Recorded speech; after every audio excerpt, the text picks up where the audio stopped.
Assalamualaikum warahmatullahi wabarakatuh. Hai everyone, perkenalkan nama saya Salsa Alsifa dari kelas 10 TKJ 4.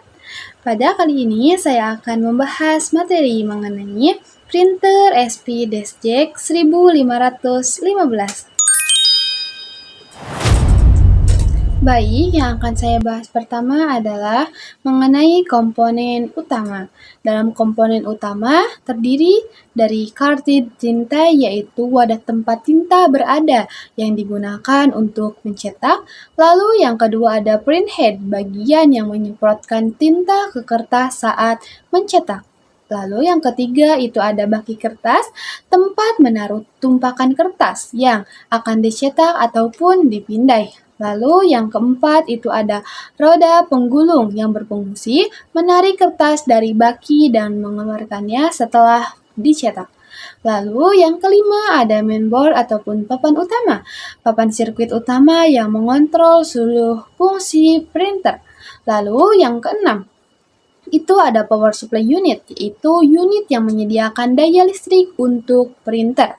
Lalu yang ketujuh itu ada control panel, yaitu tombol-tombol untuk mengoperasikan fungsi printer seperti mencetak, memindai, dan juga menyalin.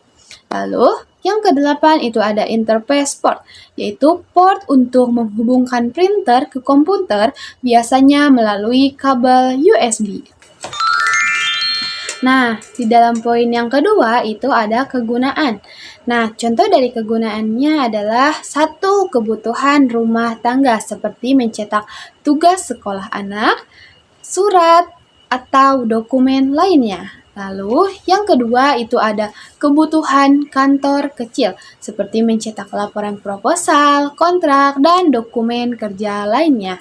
Lalu yang ketiga itu ada penyimpanan digital, yaitu memindai dokumen penting untuk disimpan dalam bentuk digital atau membagikannya secara elektronik. Lalu selanjutnya itu ada fungsi.